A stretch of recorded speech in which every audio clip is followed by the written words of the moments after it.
51페이지 펴주시고요. 우리가 지난 시간까지 TAT 2급 교재로 바꾸어 가지고요. 개정 과목 정리를 비유동 부채, 그러니까 부채까지, 자산과 부채까지 정리를 해봤습니다. 그래서 TAT 2급에서 추가된 내용을 중심으로 해서 제가 설명을 쭉 드렸고, 자, 이번 시간에는 자본에 관련된 개정 과목들을 알아보도록 하겠습니다. 자, 자본에 관한 것을 보게 되니까 이 FAT 1급에서 정리된 내용이 대부분입니다. 맨 뒤에 약간만 추가가 된 것 같습니다. 자, 자본이라는 것은 기업이 소유하고 있는 자산에서 갚아야 될 부채를 차감한 것을 우리가 자본이라고 합니다. 자본이 무엇이냐? 자산에서 부채를 차감한 것이 자본이다. 그래서 이것을 순자산이라고도 해요. 자본을 순자산. 개인 기업의 경우에는 자본이라 하는 것은 자본금 하나밖에 없습니다. 네, 개인 기업의 경우에는 자본금, 개인 기업이 그 재무제표를 만든다 그러면 그 재무제표에, 즉 재무상태표의 자본은 요 자본금 하나만 표시를 해요. 자본금. 자, 그러나 이제 법인의 경우에는 자본금 말고도 자본의 개정 과목들이 많죠. 그래서 자본의 그 법인의 자본의 구성이 크게 5가지 그룹이 있잖아요. 자본금, 자본잉여금, 자본조정, 기타 포괄소ring도계획, 이익잉여금 이렇게. 자, 그거 잘 알고 계시죠? 그래서 자본금이라는 것은 어떻게 계산을 하느냐 하면은요, 주당 액면 금액에다가 발행한 주식수를 곱하시면 돼요. 그래서 주당 액면 금액 곱하기 주식수 하게 되면은 그게 자본금입니다. 그래서 여러분이 자본금 분계를 할 때는요, 꼭 액면 금액으로 자본금을 표시하시면 됩니다. 우리가 앞 시간에서 사채 분계할 때도 어떻습니까? 사채라는 개념 과목은 꼭 액면가로 적용하죠. 언제나 액면가로 적용하죠. 자본금도 마찬가지. 자본금은 액면가를 표시하시면 됩니다. 그래서 만약에 지금 이 분계는 액면가로 주식을 발행했을 때 분계가 되겠네요. 현금 발행을 했다면 차변이 현금, 대변이 자본금 이렇게 되겠습니다. 그런데 밑에서 보면은 액면 발행을 했는데 발행 비용이 있을 거다 이거죠. 발행 비용이 있을 텐데 그때는 분계가 이렇게 된다 이런 말씀이 되겠습니다. 자, 위에 거는 신주를 발행할 때 비용이 없다는 가정하에서의 분계니까 현실적으로는 이런 분계는 거의 없을 것이고요. 현실적으로는 이제 밑에 있는 분계가 액면 발행을 했을 때 있을 수 있는 분계가 되겠습니다. 자, 주식을 발행하려면 주식을 발행하는데 들어가는 비용들이 있어요. 그래서 만약에 만원짜리, 액면가 만원짜리 주식 한 주를 발행했다고 봐요. 그런데 들어가는 주식 발행하는데 비용이 100원이 들어갔다고 보겠습니다. 그러면 이렇게 표시한다는 거죠. 자, 액면가로 표시해서 만원. 그리고 대변의 현금으로 이제 발행 비용을 1,000원 지급하겠죠. 100원이라고 그랬나요? 100원. 그리고 차변의 현금이 만원이 들어오죠. 그리고 주식 할인 발행 차금이 100원이다. 그러니까 이제 이렇게 하면 요거 약분을 좀 해야 되겠네요. 여기 현금 100원 없애고 여기 있는 현금 만원을 9,900원으로 바꾸면 되죠. 9,900원으로. 그러면 이제 분계가 이렇게 될 수가 있겠습니다. 차변의 현금 9,900원, 차변의 주식 할인 발행 차금 100원, 대변의 자본금 만원. 그래서 신주 발행 비용은 주식 할인 발행 차금에는 가산해야 돼요. 더해주고 주식 발행 초과금에서는 차감시키고 그렇게 처리해 주시면 됩니다. 지금은 이제 주식 할인 발행 차금이 없는 상태인데 없지만 제로에다가 100을 더하니까 100원이 되는 거죠. 그래서 주식 할인 발행 차금이 100원이다. 이렇게 숫자를 넣어서 우리가 이해해 주시면 되겠습니다. 자, 그 다음에 이제 자본잉여금과 관련된 개정 과목들, 여러분 꼭 알아야 되는 개정 과목이 주식 발행 초과금이라는 개정 과목이죠. 네. 만약에 자본 관련된 개정 과목이 시험에 나온다면은 안 빠지고 나올 만한 게 자본금 개정 꼭 나올 거고요. 그 다음에 자본잉여금 중에 주식 발행 초과금 안 나올 수가 없겠죠. 자, 주식 발행 초과금은 주식 발행 금액이 액면 금액을 초과하는 경우 그 초과 금액을 주식 발행 초과금으로 표시하시면 됩니다. 네, 한번 여기 주의라는 거 한번 읽어볼게요. 주식을 액면 이상으로 발행하는 경우 신주 발행비는 주식 발행 초과금에서 차감한다. 이건 차감.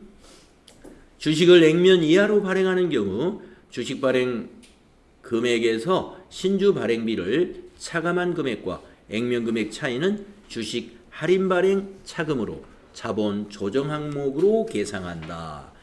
주식 할인 발행 차금은 요 다음 주식 자본 조정에 해당되는 거입니다. 그 다음에 주식 발행 초과금은 유상증자 시 발행하는 것으로 발생하는 것으로 주금 납입 절차가 이루어지지 않는 무상증자나 주식 배당의 경우에는 발생하지 아니한다.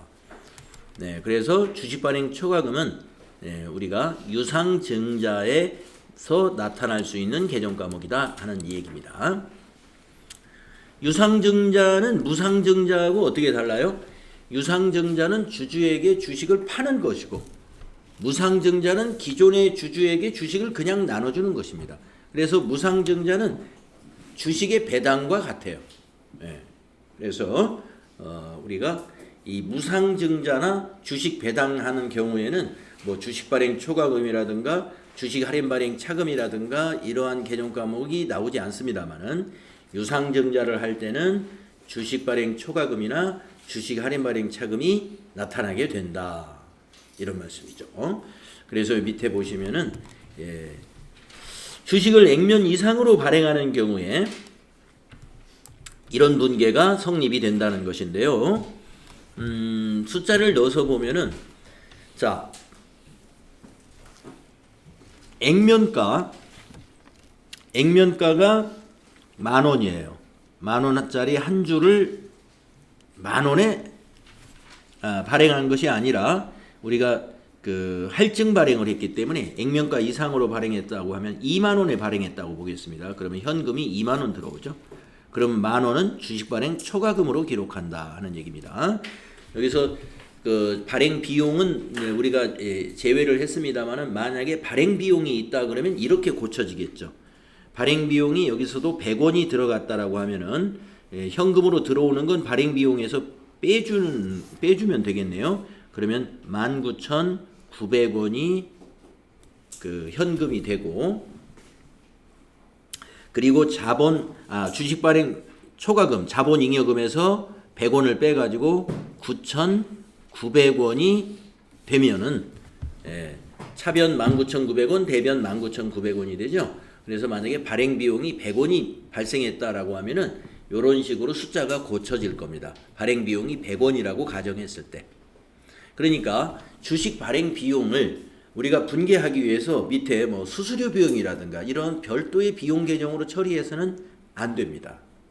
주식 발행 비용은 별도의 계정으로 처리하지 않고 주식 발행 초과금이나 주식 할인 발행 차금을 이용해서 주식 발행 초과금에서는 빼주고 주식 할인 발행 차금에는 가산해주고 이렇게 처리하시면 된다는 거죠.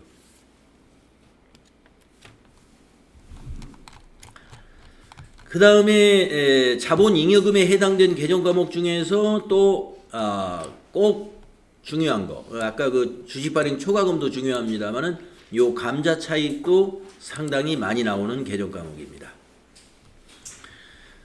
우리가 그 앞에서 예제는 유상증자 시 예제를 들은 거예요. 주식 발행 초과금을 예를 들기 위해서 유상증자. 그러면 감자는 무엇이냐? 증자의 반대죠. 감자는 주식을 소각하는 것을 감자라고 합니다. 발행한 주식을 회사가 매입해가지고 없애주는 거예요. 그래서 그것을 우리가 자본금을 감소시킨다 해서 감자라고 하는 겁니다. 우리가 주식을 발행하면 대변에 자본금이 가잖아요. 증자를 하면은. 그런데 감자를 하면은 자본금이 꼭 차변에 옵니다. 소각한 것만큼 액면가로 표시를 해요. 네, 내용을 보겠습니다. 자본금 감소 시 그 감소액이 주식의 소각, 주금의 반환에 의한 금액 또는 결손 보전에 충당한 금액을 초과하는 경우에 그 초과 금액이 감자 차익이 된다. 이거. 주금의 반환이라는 건 뭐냐면 주식 대금을 감자하기 위해서 주주가 가지고 있는 주식 대금을 줬다는 거예요. 돌려줬다 이거예요. 우리가 주주에게 주식을 팔 때 돈을 받고 주식을 줬잖아요.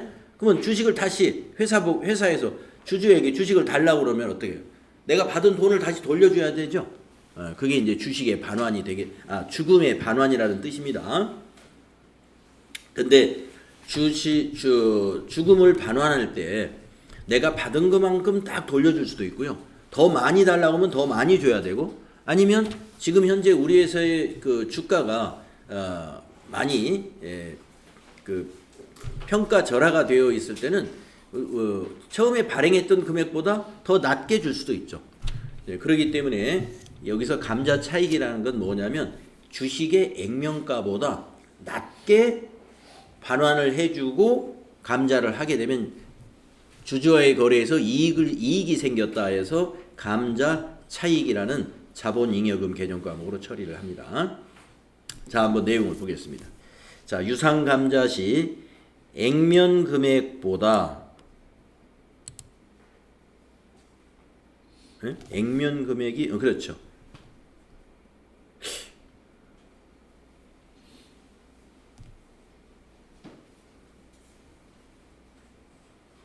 그렇죠. 예. 액면 금액보다 취득한 금액이 작다는 거죠. 그렇죠. 예. 액면 금액이 10,000원인데 주주에게 반환한 금액은 뭐 8,000원이다 이런 얘기예요. 한번 그렇게 숫자를 한번 넣어볼까요? 액면 금액이 10,000원이면 자본금 차변이죠. 감자니까 예, 차변에 10,000원. 그런데 주주에게 반환해 준 돈은 8,000원이에요. 그래서 대변의 현금이 8,000원. 주주에게 매입한 금액이 8,000원이다. 그죠? 그러면 2,000원을 우리는 감자 차익이라고 회계 처리합니다. 2,000원만큼 감자 차익. 자본 잉여금에 해당이 됩니다. 그래서 우리가 자본 잉여금은 자본 거래에서 잉여금, 이익이 난 것들. 그래서 아까 그 주식 발행할 때 주식 발행 초과금도 뭐예요? 주주와의 거래니까 자본 거래거든요. 주식 거래가 자본 거래예요. 주식 거래가. 그래서 주식을 주주에게 유상증자 판매했습니다. 거기에서 액면가보다 높은 금액을 받았어요. 그것을 우리가 주식 발행 초과금이라고 하죠. 그 주식 발행 초과금은 자본 잉여금으로 분류되는 개념 과목이고. 지금 이거는 우리가 기업이 발행했던 주식을 소각했습니다. 그러면 발행했던 주식을 주주로부터 사야 되죠. 사가지고 소각했어요. 그때는 우리가 액면가로 차변의 자본금이고 대변에 그 반환해준 돈, 그 돈을 대변의 현금으로 기록해주고 싸게 샀기 때문에 이익을 본 거다 하는 거죠. 그래서 감자 차익으로 그 차액을 표시한다. 이 감자 차익이 자본잉여금입니다.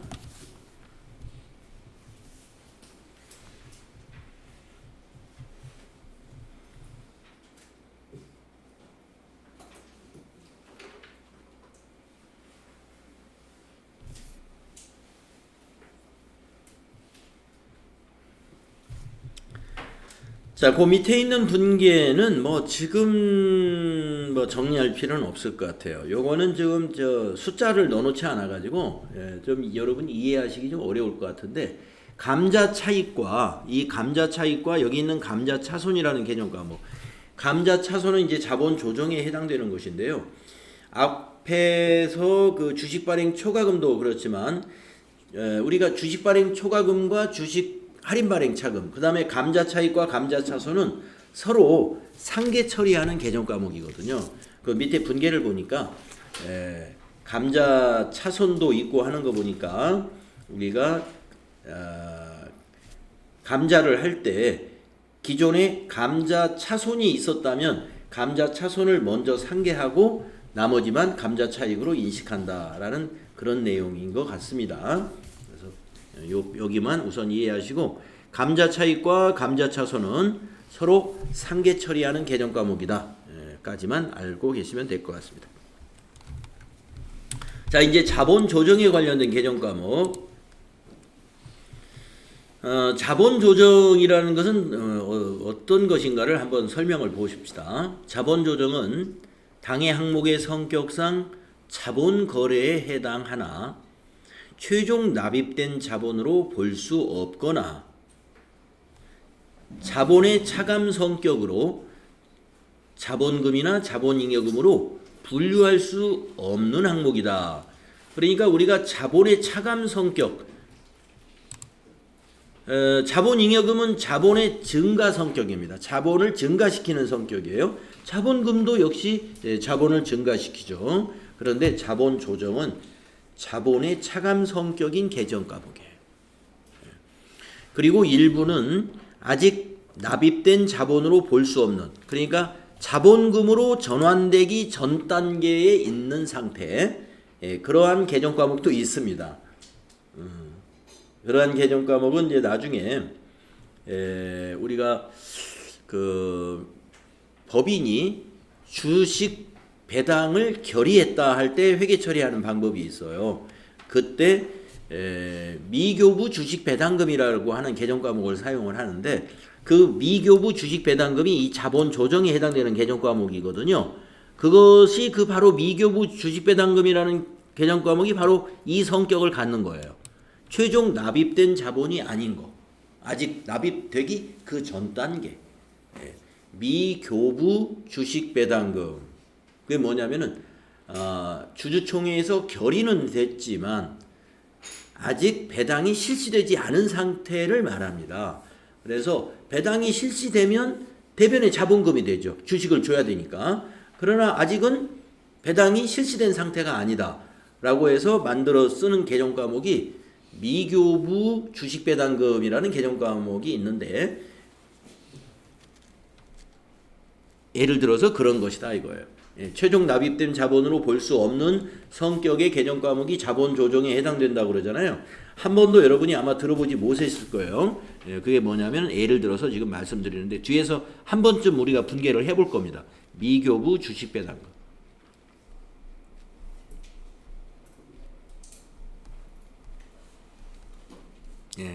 나중에 이 미교부 주식배당금 관련된 회계 처리를 할 때 요걸 떠올리시면 돼요. 미교부 주식배당금이 자본 조정에 들어가는 이유가 자본 조정의 설명에서 최종 납입된 자본으로 볼 수 없거나 자본의 차감 성격에 해당되는, 즉 자본금이나 자본잉여금으로 분류할 수 없는 항목이 자본 조정 항목이구나. 이걸 아시면 되겠습니다. 자, 그래서 자본 조정 개정 과목 중에서 아주 대표적인 게 바로 주식 할인 발행 차금이고요. 앞에서 자본잉여금에 있는 주식 발행 초과금의 상대 개정 과목입니다. 주식 할인 발행 차금은 주식을 액면금액 이하로 발행할 경우 발행금액과 액면금액 차이를 말하죠. 그리고 자본 조정에 해당이 됩니다. 그래서 분계를 보시게 되면은 주식을 액면금액 이하로 발행했다라고 하면은 대변의 자본금은 10,000원인데 액면가로 10,000원이에요. 그런데 이것을 9,000원에 발행했다. 그러면 차변에 현금이 9,000원 들어오죠. 그러면 1,000원을 우리는 주식 할인 발행 차금으로 표시합니다. 이 주식 할인 발행 차금 차변에 오지 않습니까? 그래서 아까 자본의 차감 성격의 것이다라고 했잖아요. 자본 개정 과목이 차변에 오면은 자본 감소라고 여러분 배우셨죠? 그러니까 차감 성격의 것이다. 그리고 아까도 말씀드렸지만 여기 나오는 주식 할인 발행 차금, 이 주식 할인 발행 차금은 앞에 자본잉여금에 있는 주식 발행 초과금하고 상계 처리하는 개념 과목이에요. 상계 처리하는 거. 그것도 알고 계시면 되겠습니다. 그 다음에 감자차손. 이것도 감자 차익과 상대되는 개념 과목이고요. 서로 상계 처리하는 성격을 가진 개념 과목입니다. 자, 자본금 감소 시 나타나는 것으로 주식을 매입하여 소각하는 경우에 취득금액이 액면금액보다 클 경우, 주주에게 반환해주는 돈이 액면금액보다 더 많은 돈을 반환해주는 경우에 그 차이를 우리는 감자차손이라고 개정 과목을 처리합니다. 그래서 자, 주식 한 주를 소각했어요. 매입해가지고 그러면 자본금은 10,000원 차변에 오죠. 소각하면 자본금이 10,000원이에요. 그런데 주주에게는 8,000원만 줬어요. 그러면 대변에 현금이 8,000원 나가죠. 우리가 감자하면서 이 손실을 본 거예요. 아, 죄송합니다. 거꾸로 했어요. 손실을 봐니까 10,000원보다 더 준 거죠. 12,000원. 8,000원이 아니라 12,000원. 그러면 2,000원만큼을 우리는 감자 차손으로 기입한다는 겁니다. 액면금액보다 더 많은 금액을 반환했을 때, 즉 많은 금액을 주고 취득했을 때 그 차액을 우리는 감자 차손. 그래서 감자 차손 차변이지 않습니까? 감자 차손이 자본 조정으로 분류되는 이유는 자본의 감소 항목이지 않았습니까? 그래서 이 자본 거래에서 자본 감소 항목은 전부 자본 조정으로 분류를 하고 있어요. 자본 조정으로. 우리가 되게 뭐 조정 좀 하자 하면은 깎아내리는 것을 의미하는 경우가 많죠. 뭘 조정하자 그러면 야, 좀 조정합시다 그러면 뭘 좀 깎아내리려고 조정하자고 하는 거예요. 되게 현실화하자 그러면 좀 올리는 것을 되게 현실화한다고 그러죠. 아, 좀 현실화 좀 합시다 그러면 되게 이제 가격을 좀 올립시다 하는 협상을 할 때 현실화 협상을 한다고 그러고, 좀 조정이 필요한데 그러면 좀 깎아내리는 의미가 있죠. 그래서 여기서도 여러분이 그런 의미로 이해하시면 되겠습니다. 자, 그 다음에 네 번째, 기타 포괄 손익 누계액에 해당되는 개정 과목들입니다. 기타 포괄 손익 누계액이란 어떤 것인가 설명을 다시 한번 봅시다.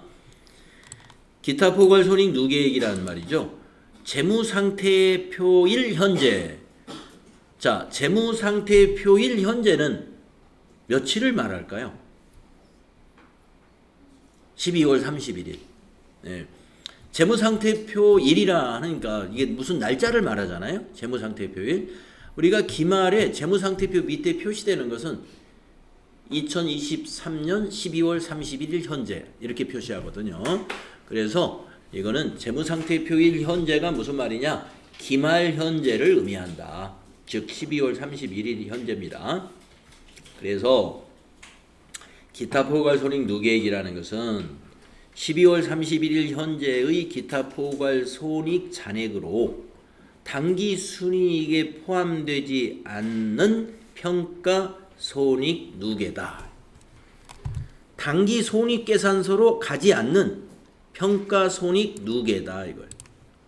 그래서 우리가 평가 손익은 대부분 당기의 영업 외 수익이나 아니면 영업 외 비용으로 처리를 합니다. 대부분은. 그러나 지금 여기에 그 당기 손익으로 보지 않는 부분이 있다 이거예요. 보지 않는 부분. 그런 부분들은 우리가 기타 포괄 손익 누계액으로 자본으로 분류하고 있어요. 그게 이제 대표적인 게 우리가 앞으로 많이 시험에서 나올 겁니다. 매도가능증권 평가 손익. 그리고 앞에서 우리가 그 새로운 내용입니다 하면서 배웠었는데요. 여기 재평가 잉여금 요 두 개 개념 과목은 출제가 되고 있는 개념 과목이니까요. 정확하게 우리가 이해하고 있어야 돼요. 매도가능증권이라는 투자자산 여러분 유가증권 관련된 개념 과목에서 정리했었잖아요. 매도가능증권은 기말에 공정가치로 평가를 합니다. 그때 가격이 하락된 매도가능증권 평가 손실이나 또는 가격이 올랐으면 매도가능증권 평가 이익이 나타나는데 그것은 손익으로 반영을 안 해요. 안 하고 자본으로 유보시켰다가 나중에 처분할 때 한꺼번에 손익에 반영시킵니다. 그 이유는 단기매매증권하고 달리 단기매매증권의 평가손익은 굉장히 단기에 나중에 처분되기 때문에 곧 실현이 돼요. 그래서 그 회계연도에 손익에 반영이 되더라도 실제와 크게 왜곡이 되지 않는데, 매도가능증권은 장기 투자 목적의 유가증권이기 때문에 이 평가라는 것은 사실은 실현되지 않은 건데 또 언제 실현될지도 알 수 없는 상황이에요.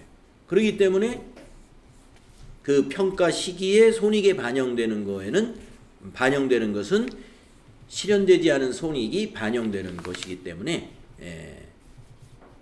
맞지 않다는 거죠. 유용하지 않는 손익계산서가 만들어지기 때문에 처분할 때까지는 이것을 반영을 안 시켜주는 겁니다.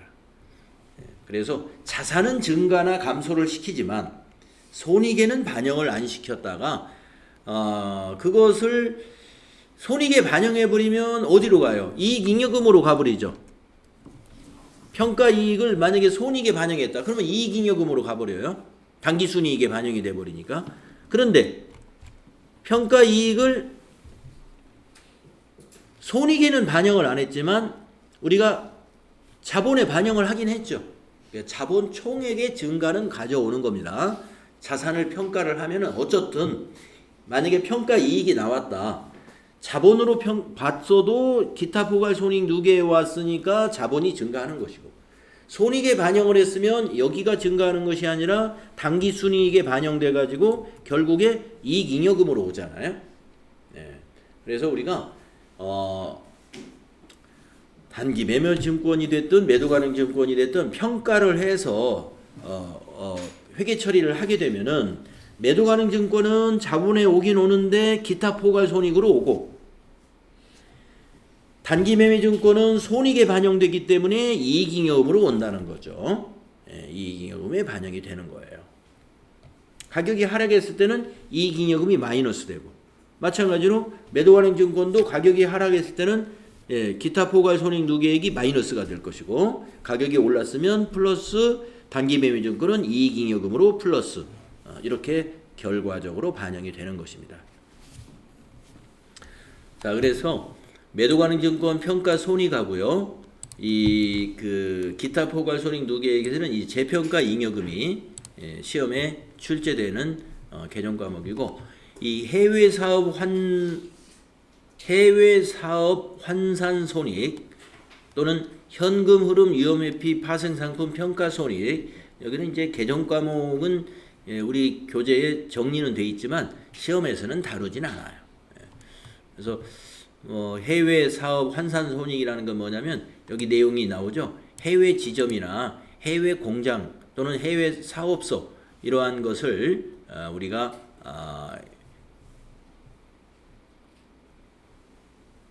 그 외화 환산할 때, 그러니까 그 외화를 한화로 환산하는 거예요. 그때 그 환율에 따라서 환율 차이 때문에 발생하는 손실과 이익을 말하는 거거든요. 그런데 그것도 단기의 손익에 반영할 수는 없죠. 만약에 그것을 지금 당장 처분한다면 손익에 반영할 수가 있지만, 해외 사업장을 우리가 평가하기 위해서 현재 가치로 하나로 평가하기 위해서 작업을 하는 것 뿐이고 실제로 처분하는 건 아니기 때문에 이런 것은 우리가 손익에 반영을 안 시킵니다. 자본의 증가로 반영을 시켜주면 되는 거죠. 자, 그 다음에 이익잉여금, 이익잉여금 보겠습니다. 이익잉여금.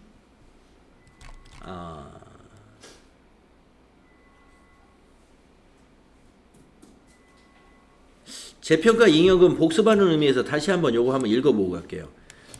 그때 제가 여러분들 그 유형자산의 재평가 때 재평가 잉여금을 말씀드리면서 가격이 올라간 것은 잉여금이지만 하락하면은 단기 손익으로 처리하는 재평가 손실로 회계 처리해야 됩니다. 이런 얘기 했었는데 기억하실 거예요.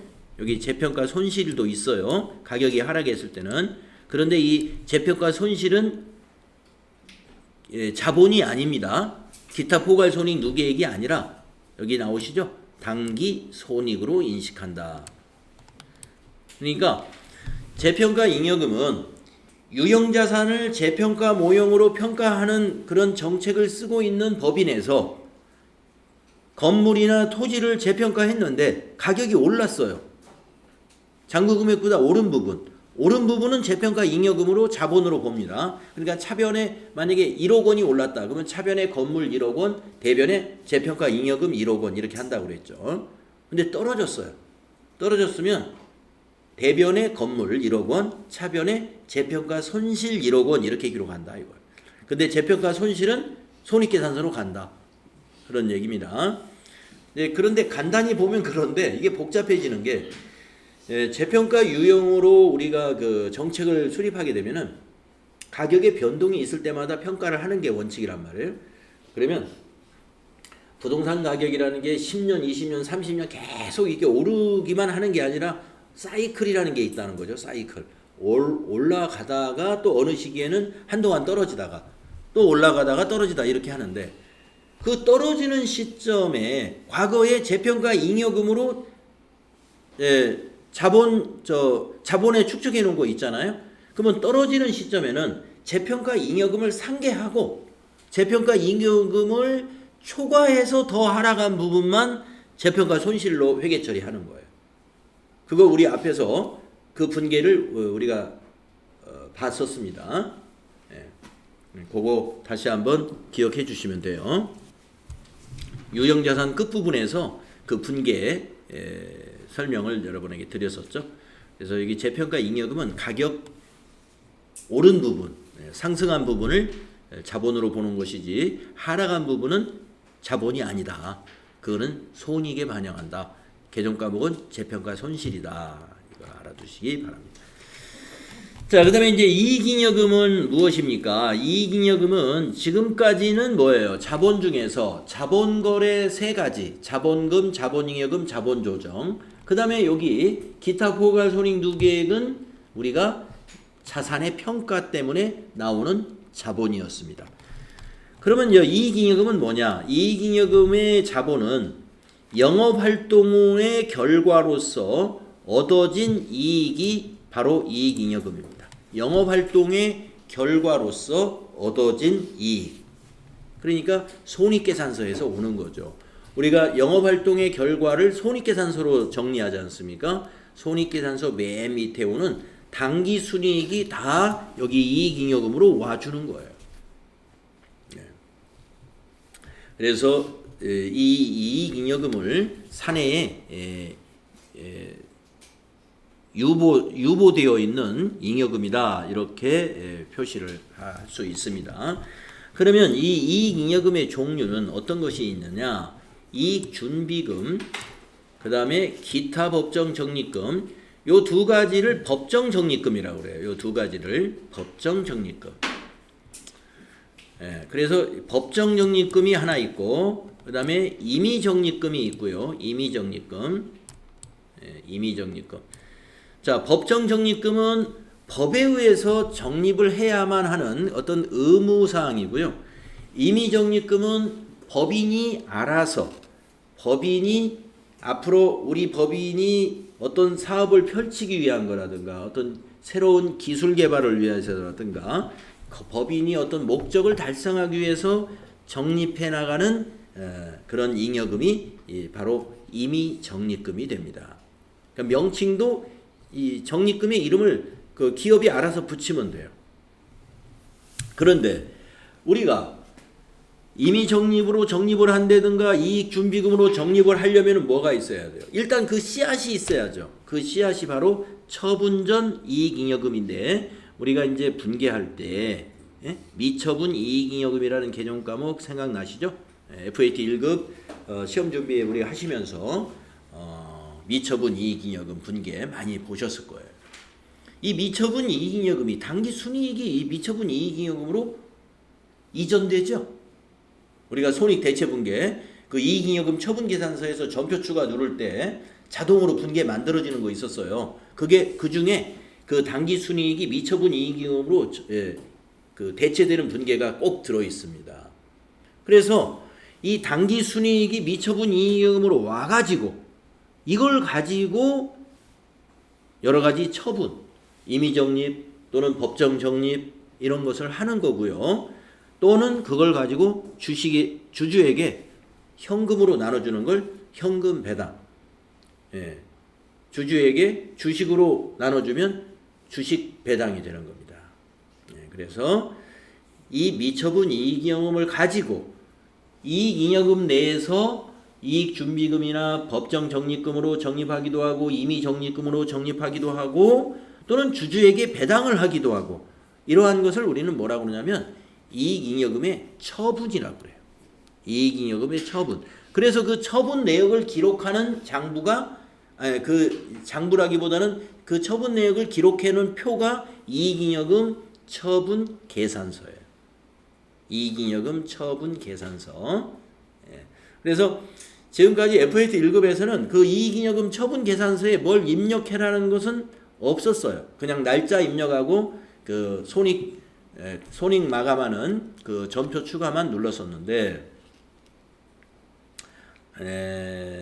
이제 처분 내역을 가지고 우리가 분계도 할 줄 알아야 되고요.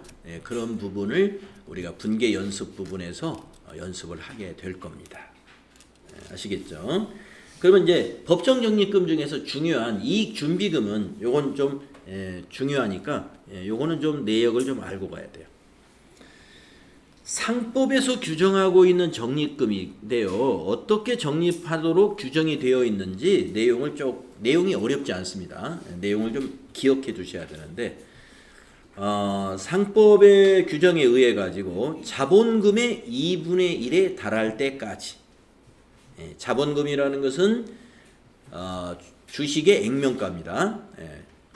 그래서 법인이 발행한 주식의 액면가 곱하기 발행한 주식수 그게 자본금인데 거기에 2분의 1이니까 절반이죠. 50%에 달할 때까지 매 결산기 금전 이익 배당의 10% 즉 10분의 1 10분의 1 이상을 적립한다라고 되어 있습니다.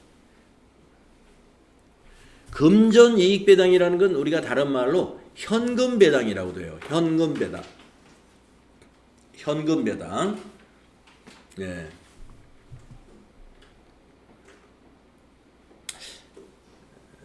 제가 며칠 전에 하이닉스 주식 배당금이 입금됐다고 카톡이 왔더라고요. 주식 조금 갖고 있는데, 네. 그러니까 이런 배당을 뭐라고 하냐면 현금 배당이라고 합니다. 예. 주주에게 현금으로 이렇게 돌려주는 거, 현금 배당이죠. 그것을 여기서는 이제 금전 이익 배당이라고 그랬어요. 금전 이익 배당. 그래서 현금 배당의 10분의 1 이상을 적립해야 돼요.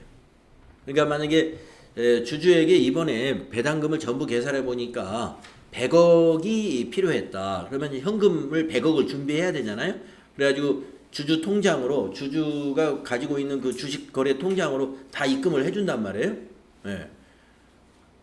그러면은 100억을 만약에 현금 배당에 사용했으면 이익 준비금은 최소 얼마 해야 돼요? 10억. 네. 이익 준비금으로 10억을 회계 처리해 놔야 돼요. 그러니까 10억을 따로 적립해 놔야 된다 하는 얘기입니다. 그래서 우리가 상법에서 이렇게 정하는 이유는 물론 이제 그 법인이 벌어들인 성과를 주주들이 나누어야 되는 건 당연하죠. 주주들이 그 성과에 대해서 주주들이 챙겨가야죠. 챙겨가야 되는데 다 이렇게 주주들이 전부 나눠 먹어버리면 어떻게 될까요? 예, 그 법인이 어떤 의무도 있는 거잖아요. 납세 의무도 있고 또 근로 사람들을 썼으면 근로자를 사용했으면 근로자에게 급여를 지급해야 될 의무, 또 퇴직자가 발생하면 퇴직금을 지급해야 될 의무, 뭐 세금도 내야 되지만 여러 가지 지급할 의무들이 많습니다. 또 법인이 사업을 하는 동안 채무 관계가 많이 있잖아요. 은행에서 돈 빌린 것도 갚아야 되고 또 외상 매입한 것도 갚아야 되고 이런 여러 가지 그 관계들이 있기 때문에 이익이 난 것을 전부 주주가 다 가져가 버리면 나중에 의무를 이행할 때 돈이 없어요. 그러니까 최소한 상법에서 적립을 따로 하라. 현금 배당을 할 때 강제 규정으로 든 거죠. 현금 배당의 10%는 적립을 해야 된다. 그런 의미가 있다고 보시겠죠. 그 다음에 다른 법에서도 이런 걸 정할 수가 있어요. 그래서 기타 법정 적립금이라고 이렇게 정리를 한 겁니다. 다른 법령에서도 이러한 적립을 요구할 수가 있다. 그래서 대표적으로는 이익준비금이 법정 적립금이고 나머지 법률에 의해서 적립하는 것은 우리가 기타 법정 적립금이라고 한다. 배당에 대한 설명이 있는데 한번 읽어보겠습니다. 배당이라는 것은 이익을 주주에게 보상 차원에서 지급하는 것을 말한다. 배당의 종류는 현금 배당과 주식 배당 및 현물 배당으로 구분한다. 자, 현금 배당 한번 읽어보겠습니다. 현금 배당은 배당 기준일을 기준으로 현금으로 배당하는 것이다. 예를 들어 매년 12월 31일이 회계년도 말인 회사에서 22년도분 현금 배당은 23년도 초에 이사회의 의결과 주주총회에서 확정이 된다. 그러니까 우리가 지금 23년도잖아요. 23년도에 배당금을 받는 것은 22년도의 성과에 대해서 지금 배당을 받는 거죠. 근데 22년도의 성과는 12월 31일 날 회계가 마감이 됐지만 우리가 그 성과에 대해서 이사회의를 통해서 배당을 결정하고 그리고 주주총회에서 최종 확정해가지고 23년도에 배당이 이루어지는 거다. 이런 설명입니다. 이와 같이 22년도 말 후에 배당을 선언하는 경우 22년도 말에는 어떠한 의무도 존재하지 않으므로 22년도 말에 부채로 인식하지 않는다. 그러니까 우리가 배당을 할 때 그 회계년도 말에 우리가 회계 처리할 내용이 없습니다 하는 얘기입니다. 그러므로 2022년도 재무상태표는 배당의 차감 전 이익 잉여금이 표시가 되는 셈이고요. 대신에 23년도의 이익 잉여금에서 차감시키게 됩니다. 이런 말이 되겠습니다. 한편 매년 말 배당하는 것 이외에 중간 배당이라고 하여 기중에 배당을 할 수도 있습니다 하는 거죠. 네. 그래서 중간 배당을 하는 회사도 있습니다. 6월 달에 한번 배당하고 그 다음에 12월에 배당하고 그래서 뭐 주식을 배당을 아마 많이 해주는 주식이 있다면은 거기에 사람들이 많이 투자할 것 같아요. 자, 그런데 여기 지금 아쉽게도 그러면 현금 배당을 주주총회에서 결의했을 때 어떻게 회계 처리하며 그러면 결의가 끝난 뒤에 한 달 후에 대개 배당이 이루어지거든요. 그러니까 지금 4월 제가 어젠가 그제 문자를 받았으니까요. 4월 26일쯤 아마 배당이 이루어진 것 같은데 주주총회는 3월 말에 있었거든요. 그러니까 한 달 정도 걸렸죠. 그러니까 결의를 하고 나서 그걸 이제 준비해가지고 실제로 배당이 일어나는 데는 한 달 정도의 소요가 되거든요. 그러니까 현금 배당이 결정됐을 때 그리고 그것을 집행했을 때 회계 처리가 있어요. 그것을 이 설명이 있으니까 여기 제가 메모해 놓은 게 있네요.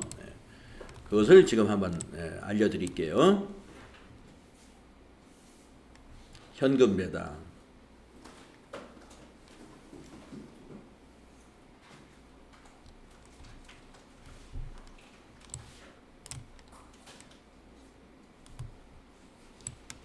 한번 보겠습니다. 자, 현금 배당입니다. 현금 배당. 자, 1번 결의시 회계 처리. 자, 주주총회에서 3월 30일 날 10,000원의 현금 배당을 하기로 결의를 했다고 보겠습니다. 10,000원의 현금 배당을. 그러면 아까 우리가 교재에서 54페이지에 보면은 2022년 말에는 부채로 인식하지 않는다 이런 표현이 있었잖아요. 예. 그러면 부채로 인식한다는 게 뭐냐면 요 미지급 배당금을 얘기한 거예요. 미지급 배당금. 그러니까 3월 30일 날 우리가 이 배당을 결의했다고 보겠습니다. 그러면은 우리 배당을 결의한 회사는 10,000원의 배당을 결의했다. 그러면 이렇게 분개합니다. 3월 30일 날 차변의 2월 이익잉여금 10,000원, 대변은 미지급 배당금 10,000원. 3월 30일 주주총회 날짜로 이렇게 회계 처리를 해야 돼요. 자, 2월 이익잉여금이 뭔지 아시죠? 미처분 이익잉여금이 22년도에 미처분 이익잉여금이 23년도로 2월 될 때는 계정 과목을 바꿔서 2월 돼요. 그게 2월 이익잉여금이에요. 금액은 똑같은 거예요. 미처분, 전기말 미처분 이익잉여금. 그게 2월 이익잉여금인 겁니다. 그래서 우리가 배당을 하는 건 뭘로 한다고 그랬어요? 아까 이익잉여금 가지고 배당한다고 그랬죠. 근데 이제 계정 과목으로 표현할 때 2월 이익잉여금이라고 하는 거예요. 2월 이익잉여금. 그래서 배당을 하면은요, 2월 이익잉여금이 감소해요. 그리고 대변에 미지급 배당금, 부채로 인식합니다. 주주에게 돈을 줘야 되니까. 자, 그 다음에 이제 4월 26일 배당을 실시했어요. 요게 아니군요. 자, 밑에 있는 건 그럼 뭐냐? 3월 30일 날 같은 날이네요. 3월 30일 날 자, 개인이 아니고 배당을 받는 기업의 입장을 한번 생각해 보세요. 배당을 받는 기업. 배당을 받는 기업은 이것을 수익으로 인식해야 돼요. 우리가 수익으로 인식하는데 그 수익 계정 과목이 배당금 수익이에요. 영업의 수익 계정 과목에 해당이 됩니다. 그런데 이걸 3월 30일 주주총회에서 받은 게 아니죠. 결정만 난 거예요. 그러니까 우리는 받을 권리가 발생했습니다. 그런데 아직 못 받았기 때문에 미수수익이라는 자산으로 잡아놓습니다. 그래서 차변의 미수수익, 대변의 배당금 수익. 그래서 배당금을 수령하는 법인은 주주총회 결의하는 시점에서 이와 같이 자산으로 미리 잡습니다. 그리고 수익으로 인식합니다. 자, 그것이고 두 번째는 이제 그러면은 이제 한 달 정도 지났어요. 지나가지고 4월 26일이 됐습니다. 배당을 실시했네요. 그러면 배당을 지급하는 회사 어떻게 회계 처리할까요? 자, 이 미지급 배당금 이제 부채 감소해야죠. 배당 실시했으니까. 그리고 대변은 이제 보통예금에서 계좌이체 했겠죠. 그래서 대변에 보통예금 10,000원 이렇게 처리합니다. 그래서 배당을 지급하는 회사는 지급 시에 부채가 감소되고 자산이 감소하게 되겠습니다. 자, 그러면 같은 날 배당금을 받은 회사, 이제 배당금이 입금이 됐어요. 그러면 여기 있는 미수수익, 이 미수수익이라는 자산은 없어지죠. 대별에 와서 자산 감소되고 대신에 통장이 불어나요. 통장이 입금이 되죠. 그래서 보통예금이 증가하게 됩니다. 이렇게 흘러가는 거예요. 그래서 이건 좀 제가 자세히 설명하려고 배당을 지급하는 회사와 배당을 받는 기업으로 두 회사로 나누어서 제가 지금 설명을 드린 거예요. 이렇게 하면 여러분 현금 배당과 관련된 분계는 완벽하게 정리가 되는 거예요. 이렇게 하시면 됩니다. 그래서 지금 여기서 보면은 22년 말에는 부채로 인식하지 않는다 등의 이런 설명이 나오는 거고요. 그것을 우리가 회계 처리로 말하면 이렇게 된다 하는 겁니다. 자, 그러면 이제 그 밑에 주식 배당 한번 보겠습니다. 제가 요거 인쇄를 또 해드릴게요, 여러분들. 예. 적으셨나요? 인쇄 필요 없어요? 해줄까요? 예, 제가 쉬는 시간에 인쇄해 놓을게요. 그 다음에 이제 주식 배당을 한번 읽어보겠습니다. 자, 주식 배당이란 영업활동의 결과로 발생한 이익을 현금으로 배분하지 않고 새로이 발생하는 주식으로 주주에게 그 지분 비율에 따라 무상으로 배분하는 것을 말한다. 이익 없이 하는 배당은 곧 회사의 부실화를 초래하므로 상법은 이익 배당에 관하여 엄격한 규제를 하고 있다. 주식 배당을 실시하는 기업 입장에서는 무상증자와 다름이 없으므로 회사의 자본 구성 내용의 변동을 가져올 뿐 자본 자체의 변동은 없다. 또한 주식 배당을 수령한 자 입장에서는 자산의 증가로 보지 아니하고 주식 수만 조정하면 된다. 주식 배당에도 주주총회에서 결정된 때 일반적으로 다음 회계년도 초에 결정되므로 기말에는 별도의 회계 처리가 필요하지 않고 발행 주식의 액면 금액을 배당액으로 하여 자본금의 증가와 이익잉여금의 감소로 회계 처리한다. 네, 이게 서술을 해놓으니까 여러분이 이해하기가 좀 어려워요. 자, 근데 이렇게 분계로 표시하면 우리는 이제 분계가 더 편해요. 네, 뭐냐면 회계 처리를 설명할 때 이게 말로 쓰는 게 더 어려울 수가 있습니다. 네, 여러분은 이제 분계를 잘 알기 때문에 이게 그럼 분계로 하면 어떻게 해야 될까? 이걸 알면 이 문장을 다 이해할 수가 있어요. 네, 지금 여기 설명한 내용을. 자, 주식 배당을 결의했을 때 회계 처리 한번 보겠습니다. 차변에 2월 이익잉여금, 이건 현금 배당과 똑같아요.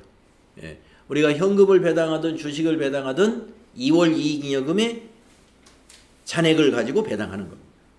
그래서 그것도 주식 배당도 차변은 2월 이익잉여금이에요. 자본 감소. 근데 대변이 뭐냐? 아까 현금 배당은 미지급 배당금이라고 했죠. 미지급금하고 성격이 같잖아요. 그러니까 부채예요. 미지급 배당금. 뭐 미지급 세금, 미지급 금. 네. 자, 미지급금, 미지급 세금, 네, 미지급 비용, 미지급 배당금, 이런 건 다 부채입니다. 그런데 여기서는 미교부 주식배당금, 미교부 주식배당금은요, 현금이 나가는 게 아니라 주식을 주는 거거든요. 주식을 그냥 무상으로 주는 거예요. 그래서 이거는 우리가 주식배당은 무상증자와 같은 것이다. 회계처리상 무상증자와 같습니다. 그래서 아까 우리가 이제 그 미교부 주식배당금을 자본 조정 개정 과목에서 자본의 납입되기 전 단계의 내용도 자본 조정에 포함된다라는 설명에서 제가 바로 미교부 주식배당금이 거기에 해당됩니다라고 말씀드렸는데 지금 여기 나왔어요. 미교부 주식배당금은 부채가 아니고 자본 조정 항목입니다. 자본 조정.